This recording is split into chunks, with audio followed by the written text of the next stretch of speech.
ઓમ ગંગ ગણપતે નમો નમઃ. નમસ્કાર મિત્રો, સુખકર્તા ચેનલમાં આપ સૌનું હાર્દિક સ્વાગત છે. મિત્રો, હમણાં આપણે પવિત્ર એવી પુરુષોત્તમ માસની કથાઓનું પઠન અને શ્રવણ કરી રહ્યા છે.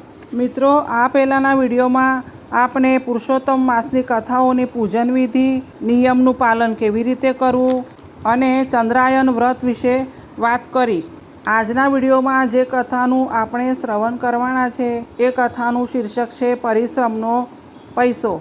તો ચાલો મિત્રો, કથાનું શીર્ષક છે પરિશ્રમનો પૈસો. ઓમ શ્રી વાસુદેવાય નમઃ. ઓમ શ્રી શિવાય નમઃ. ઓમ શ્રી બ્રહ્માય નમઃ. મંત્રોચ્ચાર કરતો એક બ્રાહ્મણ રાજનગરી બહારની પુણ્યગંગા નામે ઓળખાતી નદીના કિનારે ઝૂંપડી ઊભી કરી પરિશ્રમાય નમઃ આ પ્રમાણે મંત્રની અંતિમ પંક્તિ બોલવા લાગ્યો. પવિત્ર પુરુષોત્તમ માસનો આરંભ થતો હતો. નદી કાંઠે નગરશેઠ અને મહારાજા નહાવા આવવાના સમાચાર પ્રસરેલા હોવાથી કેટલાક બ્રાહ્મણો દક્ષિણાની લાલચે ઉભરાવા લાગ્યા. નગરશેઠે ને રાજાએ નદી કાંઠે આવી સ્નાનાદિ કાર્યથી પરવારી બ્રાહ્મણોને શોધી શોધીને દાન દક્ષિણા આપ્યા. પણ ઓમ શ્રી પરિશ્રમાય નમઃ મંત્રોચ્ચાર કરનારા બ્રાહ્મણે દાન દક્ષિણા લેવાની ના પાડી. બીજા દિવસે શેઠ સાથે શેઠાણી અને રાજા સાથે રાણી નહાવા આવ્યા. રાણીએ અને શેઠાણીએ આપેલું દાન લેવાની રામ શર્માએ સાફ ના પાડી. એ બ્રાહ્મણનું નામ હતું રામ શર્મા. આથી રાણી અને શેઠાણી રામ શર્મા પર ખૂબ જ ક્રોધિત થયા. દાનનો અસ્વીકાર કરનાર બ્રાહ્મણને ફાંસીએ તો ન ચડાવાય ને. શેઠાણીએ રાણીના હાજરીમાં પૂછ્યું, હે બ્રાહ્મણ, તું દાન લેવાની શા માટે ના પાડે છે? રામ શર્માએ ઉત્તર વાળ્યો, હે શેઠાણી, દાન લેવામાં મને કશો વાંધો નથી. હું દાન દક્ષિણા લેવા તૈયાર છું. મને દાન દક્ષિણા આપો, આવું બોલવા પણ તૈયાર છું. પરંતુ હે શેઠાણી, હે રાણી, તમે જાતે પરિશ્રમ કરીને મેળવેલો પૈસો મને આપશો તો હું હર્ષભર્યા હૈયે તેનો સ્વીકાર કરીશ. શેઠાણી અને રાણી બંનેને રામ શર્માની વાત તો ખૂબ જ ગમી. શેઠાણી અને રાણી બોલ્યા, હે બ્રાહ્મણ, તારા જેવો બ્રાહ્મણ અમે કદી જોયો જ નથી. તારી ઈચ્છા પરિશ્રમથી મેળવેલો પૈસો જ દાન દક્ષિણા તરીકે લેવાનો હોય એ જાણી અમને હર્ષ થયો છે. અમે તને આ માસના દિવસોમાં પરિશ્રમથી મેળવેલા પૈસા જ દાનમાં આપીશું. રાણી અને શેઠાણી વચ્ચે વાતચીત થઈ. આપને પરિશ્રમ કરવા ક્યાં જઈશું? પુષ્કળ વિચાર કર્યા પછી રાણીએ શેઠાણીને પૂછ્યું, ઘઉં, ચોખા, બાજરી વગેરે અનાજ દળીને જે દળામણના પૈસા આવે તે પરિશ્રમના પૈસા કહેવાય કે નહીં? મેં મારી બાને દળવામાં ખૂબ સાથ આપ્યો છે. ભગવાને મને રૂપ આપ્યું ન હોત તો હજી પણ હું કોઈના ઘરમાં દળના જ દળતી હોત, વાસણ માંજતી હોત, કચરો પૂંજો કાઢતી હોત. શેઠાણીએ કહ્યું. રાણી ખડખડાટ હસીને કહેવા લાગ્યા, અને હું રૂપાળી ન હોત તો આજે કોઈ કઠિયારાના ઘરની ઘરવાળી બની લાકડા કાપવા જતી હોત. શેઠાણી કે રાણી બની જવા માટે કોઈ વિદ્યાલયમાં અભ્યાસ કરવાની જરૂર પડતી જ નથી. આજે પણ સ્ત્રી પાસે રૂપ હોય તો તે કરોડપતિની અર્ધાંગની બની જ જાય છે. રાણીએ અને શેઠાણીએ પુરુષોત્તમ માસના છેલ્લા દિવસે રામ શર્માને પરિશ્રમના પૈસા દાનમાં આપવા સંકલ્પ કર્યો. શેઠાણીએ બપોરથી સાંજ સુધીમાં જેનું જેનું અનાજ દળાય તેનું અનાજ દળી દળામણ ભેગું કરવા માંડ્યું. રાણીએ હાથમાં કુહાડો લઈ જંગલમાં લાકડા કાપવા માંડ્યા. શેઠાણીને દળના દળવાની અને રાણીને લાકડા કાપવાની ટેવ તો હતી જ, પણ વર્ષો વીતવાથી તેમને તેમની જૂની ટેવને જીવતી કરવી બહુ જ ભારે પડી. પુષ્કળ ત્રાસ વેઠીને પણ રાણીએ અને શેઠાણીએ પરિશ્રમના પૈસા એકઠા કર્યા. રાજા અને શેઠ રોજ બ્રાહ્મણોને દાન દક્ષિણા આપે જ જતા. માત્ર બ્રાહ્મણ રામ શર્મા જ દાન દક્ષિણાનો અસ્વીકાર કરતો. રાણી અને શેઠાણી પણ દરરોજ સવારે નદી કિનારે નાહ્યા પછી પણ બ્રાહ્મણોને દાન દક્ષિણા આપતા. માત્ર રામ શર્મા જ બાકી રહેતો. પુરુષોત્તમ માસ ચાલતો હતો તે દરમિયાન રાજાના કોઈ છુપા શત્રુએ રાજાના શરીરને તીરથી વીંધી નાખ્યું. રાજા મરણતુલ્ય હાલતમાં નદી કાંઠા પાસેના જંગલમાં પટકાઈ પડ્યો. એ જ દિવસે અકસ્માત નડ્યો. નદી કિનારે શેઠે સ્નાન કર્યું કે તરત જ એક દેવાદારે શેઠને ચેતવણી આપી, હે વ્યાજખાઉ, મેં તારી પાસેથી માત્ર 200 રૂપિયા વ્યાજે લીધેલા. લખાણ ખોવાઈ ગયાનું બહાનું કાઢી મારી પાસે તે 3 વાર 200-200નું તારું લેખા ખત કરાવ્યું. દર મહિને 200 રૂપિયાનું 10 રૂપિયાના હિસાબે તે 5 વર્ષ સુધી વ્યાજ વસૂલ કર્યું. છતાં તે તારી 200ની મુદ્દલ રકમ ઊભીને ઊભી જ રાખી. હું સહેજ પણ આનાકાની કરું તો તું મારા 200ની લેણી રકમ વસૂલ કર્યા વગર ન રહે. એવા તારી પાસે મારા 200-200ના 3 કરારનામા છે. તે મને ચૂસી ખાધો છે.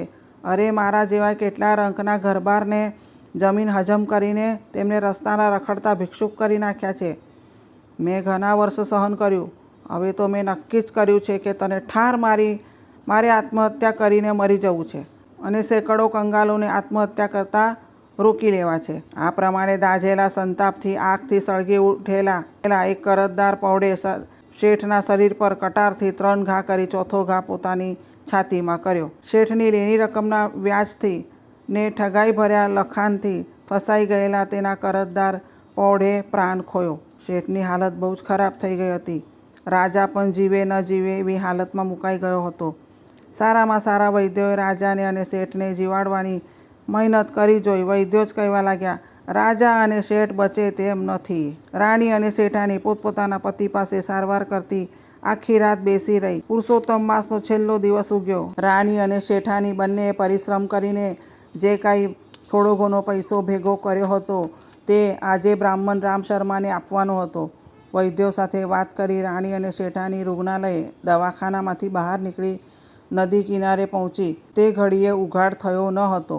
બંને સ્ત્રીઓએ રામ શર્મા સિવાયના બધા જ બ્રાહ્મણોને 50 રૂપિયા દાન દક્ષિણા આપ્યા ને રામ શર્માને સર્વ બ્રાહ્મણોની હાજરીમાં પૂછ્યું, હે બ્રહ્મદેવ, તમને અમે તમારી માંગણી પ્રમાણે અમારા પરિશ્રમનો પૈસો દાનમાં આપીએ કે આ બધા બ્રાહ્મણોને આપ્યા તેટલા એટલે કે 50 રૂપિયા આપીએ?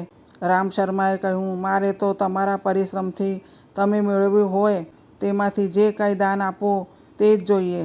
રાણીએ રામ શર્માને સમજાવ્યો, હે વિદ્વાન બ્રાહ્મણ, મેં અને શેઠાણીએ દરરોજ દરેક બ્રાહ્મણને 5-5 રૂપિયાનું દાન આપ્યું છે ને આજે પુરુષોત્તમ માસના છેલ્લા દિવસે 50 રૂપિયા દરેકને આપ્યા છે. હજી પણ તારી ઈચ્છા થતી હોય તો 200 રૂપિયા દાન તરીકે સ્વીકાર કર. રામ શર્માએ કહ્યું, પરિશ્રમ વિના પ્રાપ્ત થયેલા રૂપિયાનું દાન મારે જોઈતું નથી. મારે તો જોઈએ છે પરિશ્રમથી તમે પ્રગટ કરેલું દાન. શેઠાણીએ રામ શર્માને ધમકાવ્યો, હે બ્રાહ્મણ, અમારા પરિશ્રમથી અમે મેળવેલા પૈસા જોઈને જ તું હતાશ થઈશ. મૂર્ખ, તારી ગરીબ દશામાં તું સારી રકમને પાછી વાળી મામૂલી રકમ સ્વીકારી બુદ્ધિનો બળદ શા માટે બની રહ્યો છે?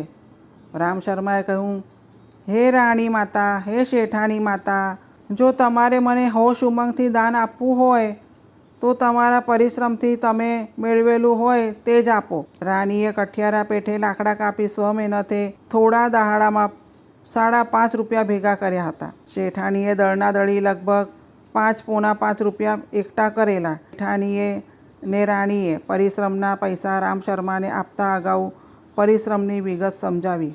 રામ શર્માએ કહ્યું, હે રાણી માતા, હે શેઠાણી માતા, આજે તમે મને જે દાન આપ્યું છે એ દાન માટે તમને મારા આશીર્વાદ છે કે તમારા મનમાં જે દુઃખ હશે તે નષ્ટ થશે ને તમે જે સુખ ઈચ્છતા હશો તે સુખ તમને પ્રાપ્ત થશે. આ પ્રમાણે રાણીને અને શેઠાણીને આશીર્વાદ આપી રામ શર્માએ કહ્યું, હે દેવી માતાઓ, તમે મને દાન આપ્યું તે વડે તમે તરી જવાના, પણ હું તરી શકું તે માટે મને પણ તક આપો. રાણીએ પૂછ્યું, તમારે શું જોઈએ છે? શેઠાણીએ પણ આ પ્રશ્ન પૂછ્યો. રામ શર્મા બોલ્યો, પુરુષોત્તમ માસને ઉજ્જવળ કરનારી સન્નારીઓ, તમે મને કોઈ કામ આપો કે જેથી તમારા તરફથી મને મળેલું દાન ન રહે પણ મારા પરિશ્રમનો પૈસો જ બની જાય. રાણી અને શેઠાણી ઊંડા નિસાસા લઈ કહેવા લાગ્યા, હે વિદ્વાન, હે બ્રાહ્મણ, રાજા અને શેઠ છેલ્લી ઘડી પસાર કરે છે. પુરુષોત્તમ માસનો છેલ્લો દિવસ હોવાથી અમે અહીં આવ્યા છીએ. હવે અમે રૂગ્ણાલયમાં જઈએ છીએ. રામ શર્માએ પૂછ્યું, હું રાજાનો અને શેઠનો ઉપચાર કરું? મૃત્યુ પથારી પર પડેલા રાજાજીને શેઠજીને વૈદ્યો બચાવી શક્યા નથી. સારામાં સારા વૈદ્યોએ શેઠજીના અને રાજાજીના જીવનની આશા છોડી છે. છતાં તમારે ઉપચાર કરવો હોય તો કરો. રાણીજી અને શેઠાણીજીની સાથે રામ શર્મા રૂગ્ણાલય એટલે દવાખાને પહોંચ્યા. રૂગ્ણાલયમાં મોટા મોટા વૈદ્યોની હાજરી હતી. તેઓ રાજાની ને શેઠજીની માવજત કરતા હતા. બરાબર આ ક્ષણે રાણી અને શેઠાણી રૂગ્ણાલયમાં પ્રવેશ્યા. રામ શર્માએ વૈદ્ય મંડળને પૂછ્યું, રાજાની અને શેઠજીની સારવાર કરવાની છેલ્લી તક મને આપશો? વૈદ્યોના વડાએ કહ્યું, અરે ભાઈ, રાજાજી અને શેઠજીને જેટલી અપાય તેટલી સારવાર અમે આપી ચૂક્યા છીએ. હવે અમારી પાસે એકેય ઉપાય બાકી રહ્યો નથી. જખમી થયેલા આ બે મોટા મોટા માણસો માટે અમે ગઈ મધ્યરાત્રિએ જ આશા છોડી દીધી છે. તેઓ બેશુદ્ધ છે. રાણીજીને અને શેઠાણીજીને પુરુષોત્તમ માસનો છેલ્લો દિવસ હોવાથી અમે જ એમને નદીએ જવાની છૂટ આપેલી. હવે તો રાજાજી અને શેઠજી ક્યારે દેહ ત્યાગ કરે છે એની જ રાહ જોવાની છે. આટલું છતાં કોઈએ ઉપચાર કરવો જ હોય તો અમારી ના નથી. રામ શર્માએ પૂછ્યું, તમારી પાસે પર્જન્ય નામની વનસ્પતિના પાંદડા છે? વૈદ્યોએ કહ્યું, હા છે, પણ એનો ઉપયોગ નકામો થઈ ગયો છે. તમે શી રીતે ઉપયોગ કર્યો? રામ શર્માએ પૂછ્યું. વૈદ્યોએ કહ્યું, અમે એનો રસ લગાડ્યો અને પાંદડા ફેંકી દીધા. આ રહ્યા પીસેલા પાંદડા હજુ પડી રહ્યા છે. રામ શર્માએ પીસાઈને લુગદી બનેલા તે પાંદડા હાથમાં લઈ ભગવાન શ્રી પુરુષોત્તમનું ધ્યાન ધરી તથા શેઠાણીને અને રાણીને કહ્યું, હે રાણીજી, હે શેઠાણીજી, રાજાજીને જીવન મળે એ હેતુથી પુરુષોત્તમ પ્રભુને પ્રાર્થના કરો. ને રામ શર્માએ પર્જન્ય નામની વનસ્પતિના પાંદડાનો માવો રાજાના અને શેઠજીના જખમો પર બાંધી દીધો ને કહેવા લાગ્યો, હે રાણીજી, પુરુષોત્તમ પ્રભુની કૃપાથી તમારા પતિનું જીવન બચી જશે. હે શેઠાણીજી, તમારા પતિ પણ બચી જશે. તમે બંને બહેનપણીઓ ભગવાન પુરુષોત્તમનો જાપ શરૂ કરો. રાણીજીએ અને શેઠાણીજીએ ઓમ શ્રી પુરુષોત્તમ નમઃ, ઓમ શ્રી પુરુષોત્તમ નમઃ, ઓમ શ્રી પુરુષોત્તમ નમઃ જાપ શરૂ કર્યો. એક પ્રહર વીતી ગયો પણ રાજાની કે શેઠની બેશુદ્ધિ ગઈ જ નહીં. રૂગ્ણાલયના વૈદ્યો અને બીજા માણસો પણ રામ શર્મા પર હસવા લાગ્યા. રાણી અને શેઠાણીની અંધશ્રદ્ધા પર પણ હસવા લાગ્યા. પણ બીજો પ્રહર થતાની સાથે જ રૂગ્ણાલયમાં અજાયબી ફેલાઈ ગઈ. આ શું ચમત્કાર! રાજાજી અને શેઠજી તો ઊંઘમાંથી જાગી ઉઠેલા માણસોની જેવી હાલતમાં છે ને! વૈદ્યોએ રાજાજીના શેઠજીના જખમોને સાવ રૂઝાઈ ગયેલા જોયા. તેઓ રામ શર્માને ધન્યવાદ આપી કહેવા લાગ્યા, હે બ્રાહ્મણ, અમને જે વૈદિક જ્ઞાન નથી તે જ્ઞાન તે પ્રાપ્ત કર્યું છે. તારા વૈદિક જ્ઞાને જ રાજાને અને શેઠને બચાવ્યા છે. રામ શર્માએ કહ્યું, રાણીજીએ અને શેઠાણીજીએ ભગવાન પુરુષોત્તમ માસના વ્રત વિધિ અને નિયમના પાલન કર્યા ને દાન દક્ષિણાથી બ્રાહ્મણોને સંતુષ્ટ કર્યા. તેથી જ રાજાને અને શેઠજીને જીવન મળ્યા છે. જેવી કૃપા રાજા અને શેઠ ઉપર ભગવાન શ્રી પુરુષોત્તમે કરી તેવી કૃપા સર્વ ભક્તજનો પર થાવો. એમ કહી તે બ્રાહ્મણ ત્યાંથી ચાલ્યો ગયો. તો મિત્રો, આજે આપણે પુરુષોત્તમ માસની કથાઓમાં આવેલી કથા પરિશ્રમનો પૈસો એનું શ્રવણ અને પઠન કર્યું. હવે પછીના વિડીયોમાં આપણે રાજા ચિત્રબાહુ નામની કથાનું પઠન અને શ્રવણ કરીશું. જો આપ સૌને અમારો આ વિડીયો પસંદ આવ્યો હોય તો પ્લીઝ લાઇક, શેર અને સબસ્ક્રાઈબ જરૂર કરજો. અને હા, કમેન્ટ કરવાનું ભૂલશો નહીં. પુરુષોત્તમાય નમઃ.